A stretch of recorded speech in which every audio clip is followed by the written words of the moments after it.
Ladies and gentlemen, guys, gals, non-binary pals, you're welcome here too. I have told the story of my Sega Saturn journey, my favorite system of all time.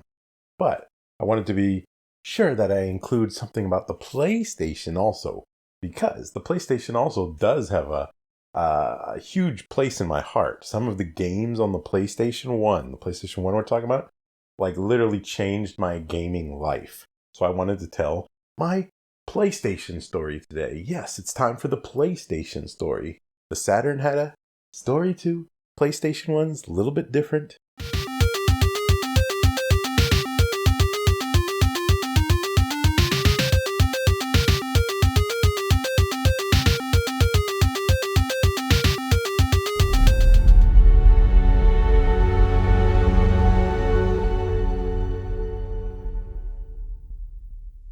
And sure, objectively, the PlayStation obviously was the way more successful system. Had more of the games that I liked on it. Back then, I really liked role-playing games. I've said before in past episodes, that's my favorite genre growing up is role-playing games. I'm really a fan, especially nowadays, I'm a fan of narrative games. I'm not that big of a fan of games that don't have a strong narrative or big open world games where, it's a lot of, just busy work. And so back in the days, role-playing games were the only games that sort of filled that niche because side-scrolling platformers didn't have much plot. It's not like, the 3D platformers like Uncharted or something like that nowadays. It wasn't like that. Donkey Kong Country was not going to win an award for its story, okay? But the PlayStation, everyone knows how successful the PlayStation was and how it did overtake the Saturn. Eventually, the Saturn gave it, a couple good holiday seasons, a couple good shots, but it couldn't keep up. A lot of development houses jumped ship. The most notable one was obviously Squaresoft. Squaresoft made the PlayStation. Like, if they stayed with Nintendo for Nintendo 64, the games obviously would have been way different. But the PlayStation probably would not have been near as successful as what it was. So let's go to the past, way back to 1995. I was 15 years old. And I did have a Saturn. So if you don't know my Saturn story, watch that video. I did get the Saturn at launch. And as I was growing up, we did not have a lot of money. We were very lower income a lot of the times. There was ups and downs, just like maybe everyone else in their life. And again, I don't like to talk about my personal life too much. So that's all the information I will give out today. But it does have something to do with the story, right? Because we were not well off. I luckily got a Sega Saturn. Again, watch that video if you want to know how. And I was completely content with my Sega Saturn. The PlayStation came out, a little bit after the Sega Saturn. The Sega Saturn did that surprise launch, to beat the PlayStation out. But I was completely content with the Sega Saturn. I was not going to get a PlayStation. I had friends that did get a PlayStation when it first launched, so I did see some of the games. I saw the graphical differences and stuff, how it did do some, different graphical effects than the Saturn, mainly transparencies, which the Saturn can do, but it's harder to do. Anyways, it's a big thing, okay? But I definitely knew I wasn't getting one. I just got a Saturn. There's no way we could afford a PlayStation also. But, I actually did end up getting a PlayStation, maybe, I would say 4 to 5 months after the Saturn came out. It was probably in early 1996, so a little bit after the holidays.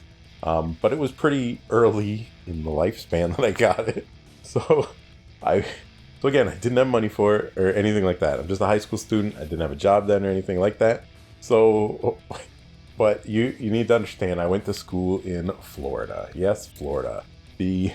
I'll describe it like one of the poorest states and the most southern state. And you take that as you will. But in my high school that I went to, there was a lot of people we called rednecks or cowboys or whatever your terminology for that is. They, ride horses. They come to high school with the tobacco in their mouth. You know what I mean? They wear the cowboy boots, cowboy hats to school. They got big belt buckles the size of your head. And that wasn't really my crowd, right? I was oil and they were water. You know what I'm saying? So me and my nerdy, like 5 friends. I only had like 5 friends in high school, seriously. Most of the rednecks were very rude to me and my friends. But some of them, not that bad.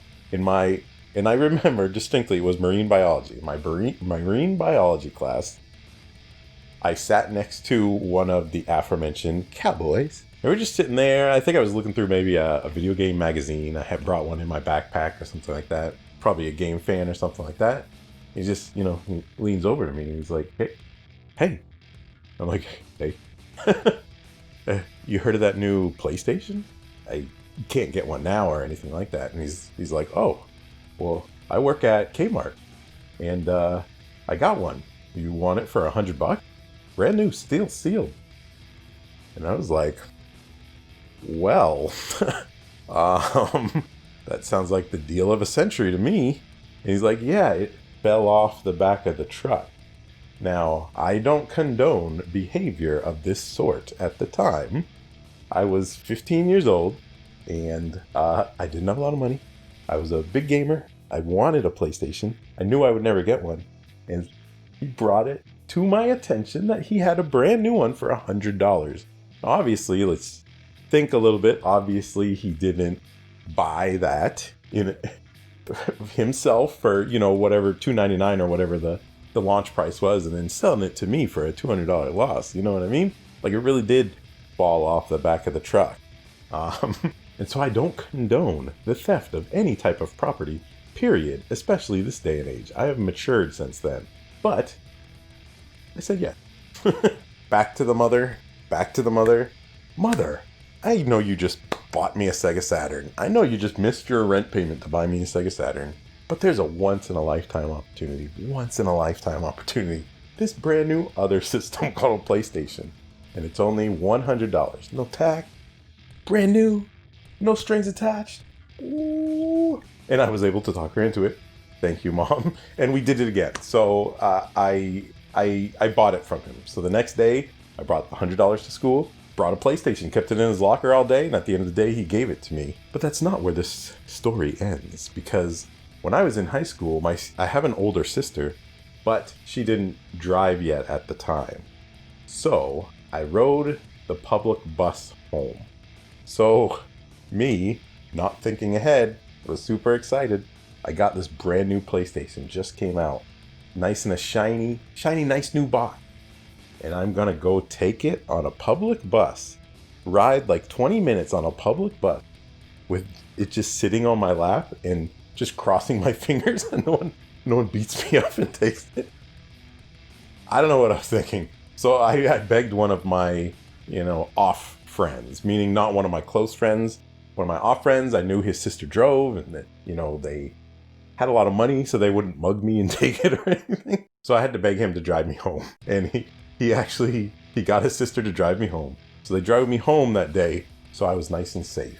But man, it was super awkward. Me standing in I just bought this from the kid from his locker. I have a PlayStation. I'm standing in the middle of a high school, and I'm just hoping to survive the day alive. But I did. I made it home safely, thanks to my friend Justin. Thank you. And hooked it all up, and it's history from there. The PlayStation is the PlayStation, right? And like I said, growing up, RPGs were my jam, and the PlayStation, maybe not right at launch at first, but eventually, obviously, everyone knows the PlayStation, the RPG powerhouse that it became. And so I probably had it for about, probably a week or two without any games at all because I couldn't afford any. But as soon as I could afford some, I went to EB Games in the mall, and the very first PlayStation game I ever bought, one of the signature games that sort of changed my life. Like I said, the Saturn is my favorite system of all time. It did change my life in a sense, but there's definitely certain games on the PlayStation that changed my life even more, meaning my sort of gaming life. Before the Saturn and the PlayStation 32-bit era, I was into video gaming, but I wasn't like into it. And, I think this era is where I sort of fell in love with gaming a little bit and realized that, hey, this brings me an immense amount of happiness, and I'm definitely gonna, stick with this for the foreseeable future. And the first game I got really was one of those pillar titles. The first game I ever bought for the PlayStation long box was Resident Evil 1. I had never, ever played a horror game before this. Because remember, I had a Nintendo, I had a Genesis, I had a Saturn for a little bit. There's not many like horror, like scary games in those systems. Resident Evil was on another level when it came out. Like, obviously there was some games before that, like Alone in the Dark and stuff like that, but I didn't play those. I didn't have a PC or anything, and Resident Evil was sort of my, like, oh my god, games are adult and they're real, and it blew my mind.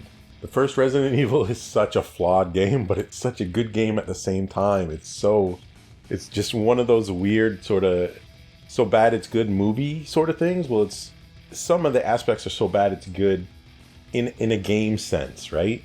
Like the voice acting was terrible, the tank controls took a while to get used to, the save system was infuriating, but just the journey, the experience that Resident Evil gave me. Like it was the only game I owned for a long time.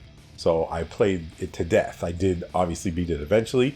It was super hard, but it was very, very hard for young enemyzero. But it was like a revelation a little bit. It was like, oh my gosh, this is what games can be nowadays. And so that was the first game that sort of, changed my gaming life a little bit. And the second game that changed my gaming life, my life period, was probably, it's going to be an obvious one. My favorite RPG of all time, first or second, no matter what. And again, like Resident Evil, it changed the way I think about what games could be, and that is Final Fantasy VII. Final Fantasy VII, I had followed the development of it behind the scenes through Game Fan magazines, through all the demos. I know they released multiple demos for it before it came out because it was a long development cycle. And everyone knows the story a little bit, how it started on the N64 and then got ported to the PlayStation. But I was so ready for the step up in the RPG world. Every single demo I collected, and it was amazing to me playing through the demos, because there was multiple demos of the game, like I said, and seeing the small differences every time, you'd boot up the demo, because each demo, they changed something sort of major about it, so you can see sort of the development cycle with it. And then eventually, obviously, the game came out. I did import the game first. I imported the game, I got the American version, and then I got the international import also. Because back then I did read some katakana and basic Japanese words. So I did import stuff back then. And I did import Final Fantasy VII. I didn't play a lot of the import before I got the English one when it came out. And obviously people say Final Fantasy VII, there's the remake nowadays. But Final Fantasy VII didn't age that well, right? But to me, at that point in time, the nostalgia I have for it is like it's got a hold of my soul. When I first booted it up and saw those first, it's one of the few games. There's a couple games on the PlayStation, few games where as soon as the music starts up in that opening cinema, do do do, and you see the green. Oh my gosh! I lose it. It teleports me back to when I was a teenager. When I had no worries, I was in high school. I was, just do your work, go home, and play all night and all day.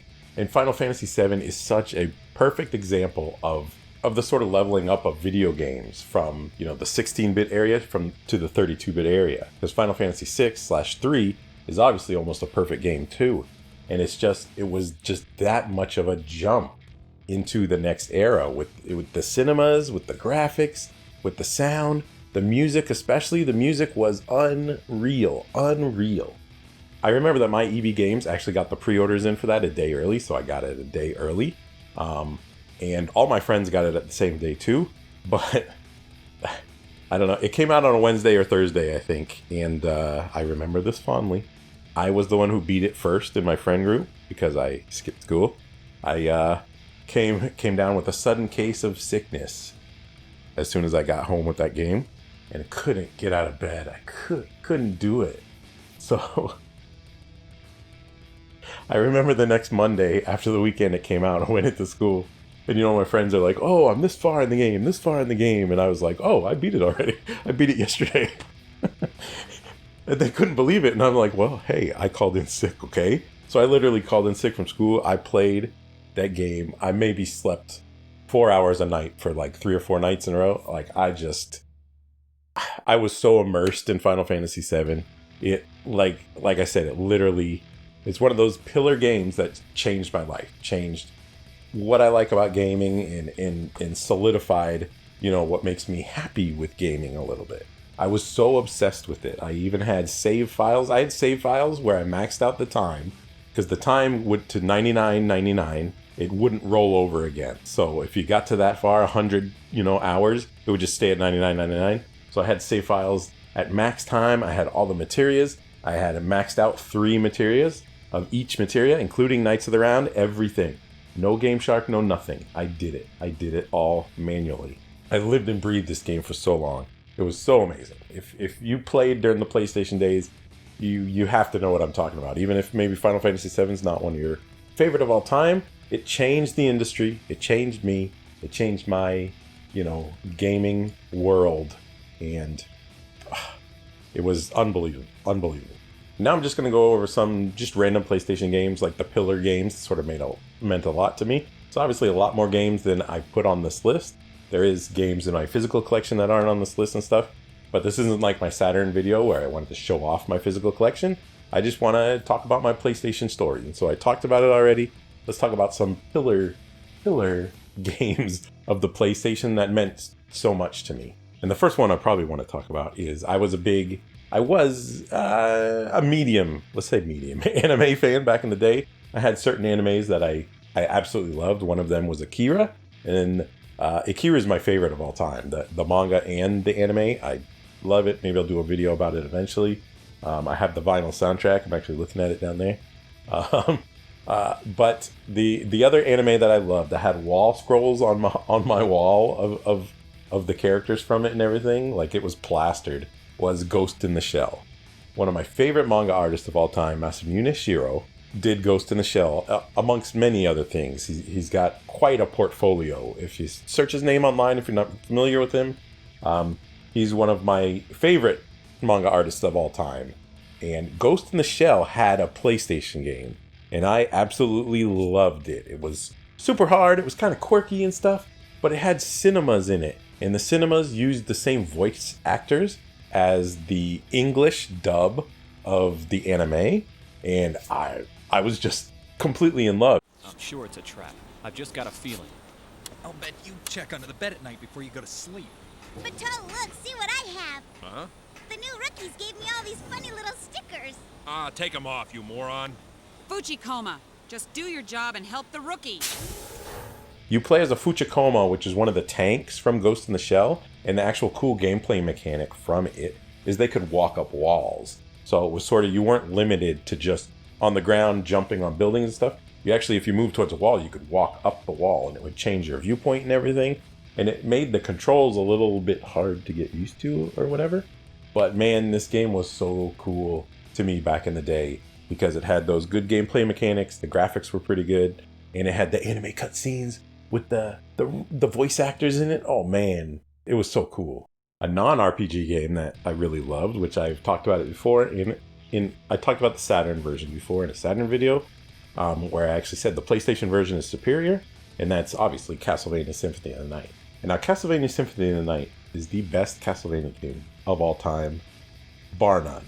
Other than, my second favorite is probably maybe Aria of Sorrow on the Game Boy Advance, but Castlevania Symphony of the Night was so amazing, groundbreaking, every adjective you can think of. The music in it was amazing, the graphics in it were amazing. There was so much to the journey. The map was so massive back in the day, and I didn't know about the inverse castle at the end, right? Well, the first time I beat it, I just beat it. I got this crappy ending. I'm like, whatever. And then I read somewhere in a magazine or something, hey, if you do this little thing, you go to the inverse castle. And I was like, wait a minute, that's crazy. And I did it. And I got the inverse castle. It's like, oh my gosh, I could do it all over again. And before then, I think I only played maybe Castlevania 1 a little bit. I didn't like it all that much. But I did have, for Christmas one year when I had a Nintendo, I remember I did get Castlevania 3, Dracula's Curse, which is not some people's favorite. I liked it because of the different characters, but when I had it, I was very young.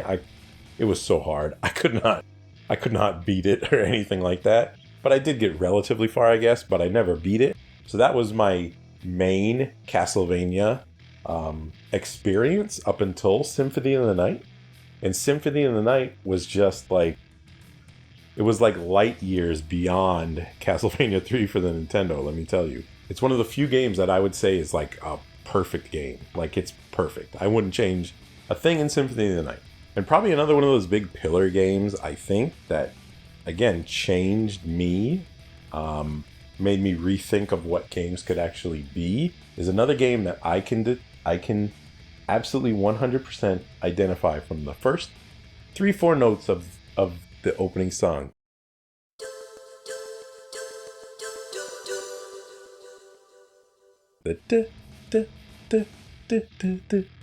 Yes, Metal Gear Solid. I had never played the old Metal Gear games. This was my first experience with Metal Gear. But again, I did not know at the time that games could be as immersive and as cinematic. And, you know, from the voice acting to the graphics and stuff, just the whole experience of Metal Gear Solid was on another level. And obviously there's been, 4 more Metal Gear games since then, but this is my favorite by far. It is a little dated by today's standards. The mouths don't move or anything like that, but I honestly don't care, and I definitely didn't care at the time. At the time, like, it was almost like you weren't watching a movie, it felt like you were literally in a movie, if that makes sense. Because it wasn't just all cinemas, it was all real-time graphics. And, I had been used to, at that point, having cinemas, having in-game graphics. They're definitely different fidelity. When it's cinema time, right? But Metal Gear was like, okay, cinema time is you in-game. And that's just superficially, right? Underneath it all, Metal Gear Solid is a super unique, well-designed game. Hideo Kojima is a genius in a lot of his stuff. He's not perfect. No creator out there that deals with artistic stuff is completely perfect. You'll never like everything everyone does, and that's okay. Not everything is for everybody, remember? But a lot of the game design choices in Metal Gear were, again, stuff I have never seen before, and it's carried on and it's influenced games 30 years later still. It was an amazing, amazing journey. I'd never played anything like that before. Oh, man. And another one of my favorite games, which ties into the first game, because it is better than the first game. I'm nostalgic for the first game, because it was my first PlayStation game. But obviously, Resident Evil 2 took the formula of Resident Evil, fixed some of the problems, It still had some of the clunky controls and the, saving and stuff, a little more inventory space. So it did fix some things. But Resident Evil 2 was like another revelation when it came out, because it was just that much more than the first one. The first one was great. It changed me. I didn't know games could be that adult or anything like that. But Resident Evil 2, in my opinion, it like perfected the formula. It was like on another level. Obviously, there's a current remake of it out, which I own, but I haven't played it yet. I'm probably going to play it for this Halloween. But Resident Evil 2 was the perfect sequel. It took everything that made the first game great and made everything else better. It did it better. It was bigger. It had 2 playable characters. Like, it was... I lost so much of my life playing that game, getting all the secrets, playing through both characters and all that sort of stuff. Man, Resident Evil 2 was just amazing. And another game, a quirky game on the PlayStation that I really, really, really adored, which is going to be kind of a weird one, but it was Parappa the Rapper. But I don't want to talk about Parappa today. I actually like the sequel a little bit more, because me personally, I'm a rock and roll type person. So the sequel to it, Jammer Lammy. I loved Parappa, absolutely loved it. The music, the graphic style, the raps, the rhymes. But Jammer Lammy, the sequel with the guitar. Oh my god, it was right up my alley. Again, the music was unbelievable. I loved the music. It was so catchy. Kick, boom, you remember. Chop, chop, back again, yes, forever. You have many challenges coming at ya. Fast to the fire, don't retire now, pick. And I played it to death. There's actually a new version on the PS4 of Parappa the Rapper. They actually remade it. And I do have the physical edition on PS4. It did come out physically in Japan. And I really hope that Jammer Lammy someday gets the remake treatment too. Remaster treatment. Alright, we'll stay off RPGs for one more minute too. And my favorite racing game on the PlayStation was a little futuristic racer called Wipeout XL.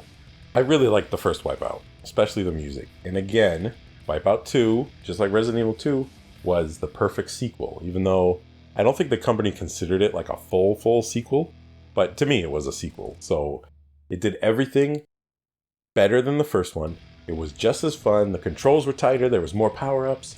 And oh my gosh, the soundtrack. The soundtrack is one of the greatest soundtracks of all time. And I just described to you that I'm a rock and roll person, not necessarily an electronic music person, but definitely there's been some soundtracks that I've liked, electronic soundtracks that I've liked throughout the years.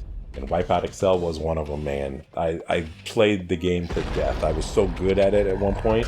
I couldn't even believe it. I'm so bad at it nowadays.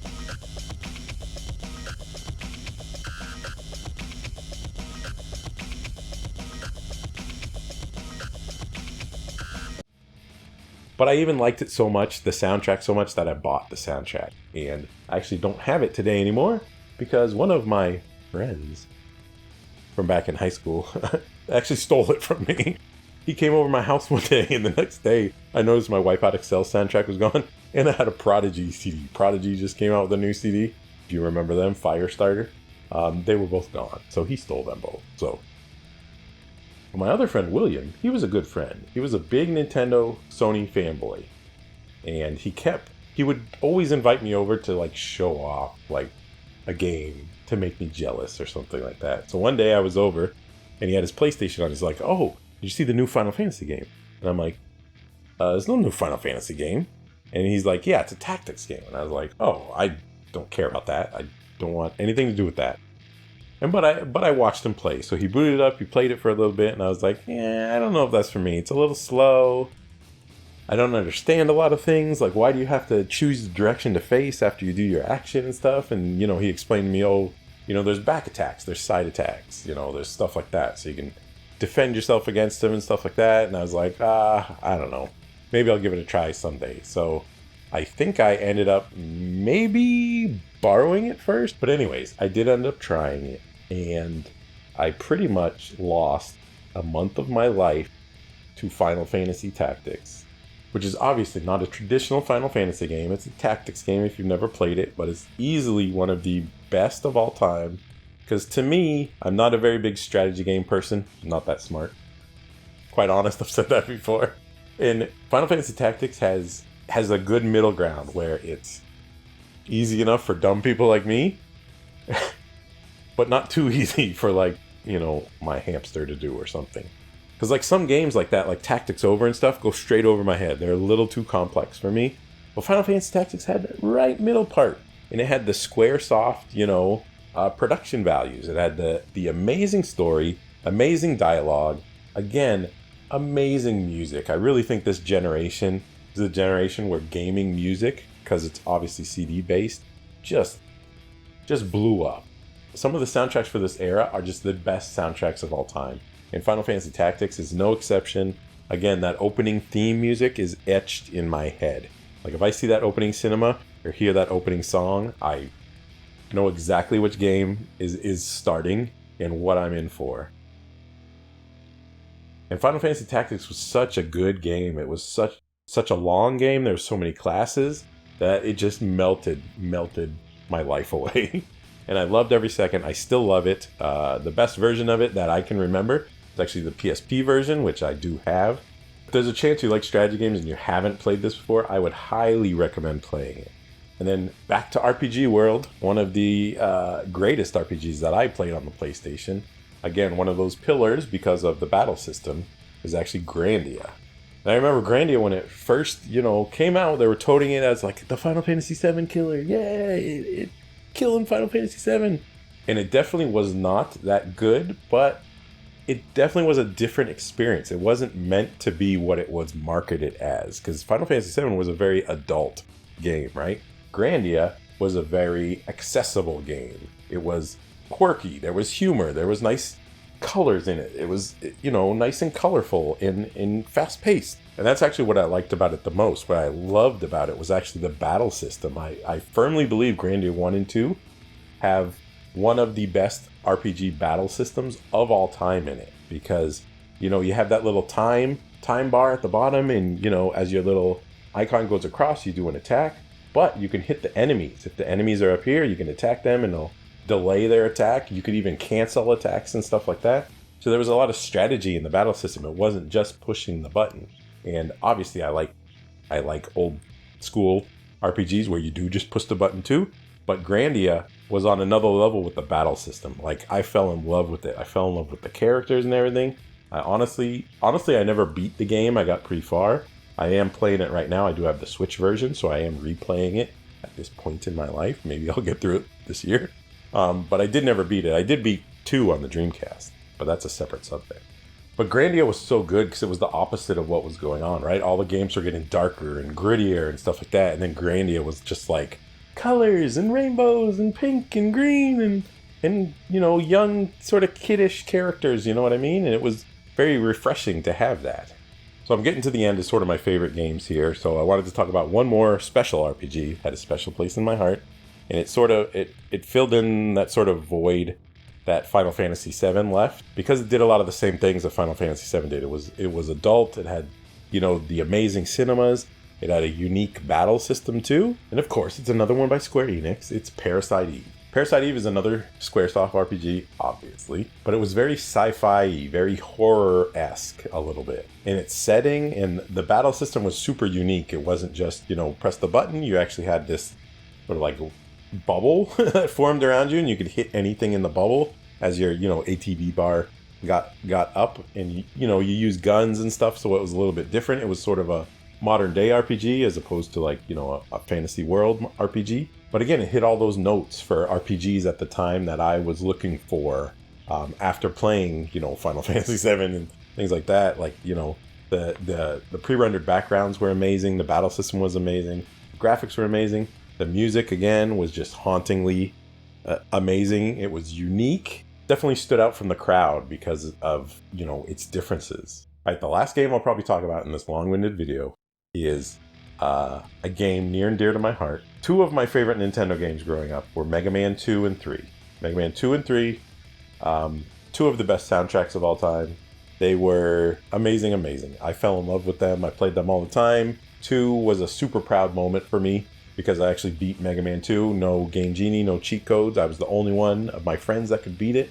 I literally could beat it. Just beat it. 3 I couldn't beat. On the Super Nintendo, I only played Mega Man X1. I didn't play X2 or 3. I had a Super Nintendo with those where, even when those came out back in the day, those were super expensive. I was never going to get those. There's no rental place that had them or anything. So I played Mega Man X1, which obviously I loved. It's, you know, a classic game. It leveled up Mega Man a little bit. But then the next iteration of leveling up for Mega Man, essentially, that I played on the PlayStation was Mega Man X4. And I really do think that X4 is probably the best Mega Man game of all time, in my opinion, of course, just for me. This is just my personal pick. I loved playing Zero and how his special moves were like fighting game motions rather than just switching to something and pressing the button. And then again, going from Mega Man X1 to X4, the difference is there's a stark contrast in quality upgrades for X4. And, you know, the sprites, how big the sprites were, and the music again. Again, just like Resident Evil 1, Mega Man X4 is known for its bad voice acting. Our rivalry is what gives me motivation in life. Now go. Destroy him. That's an order. But wait. Bad cinemas. I get that. And the PlayStation had that fades. But that doesn't hold it back. I love Zero. I think Zero's cooler than Mega Man myself, okay? And it was so cool to play as him as a fully playable character finally and go through the adventure. Man, I love that game. And honestly, all the Mega Man X's since that one have gone down like the Titanic. So it has a special place in my heart as the last good Mega Man X game. And literally, I love RPGs. I still do, I just don't have the time for them anymore to necessarily play all of them because so many games get released nowadays. And there could have been any number of RPGs on this list. I did play almost all of the RPGs on the PlayStation. I did like them all. Just because it's not on the list that I just gave you. The list that I just gave you is just, those are the games that were the PlayStation to me, personally. To me. My list is different than your list, right?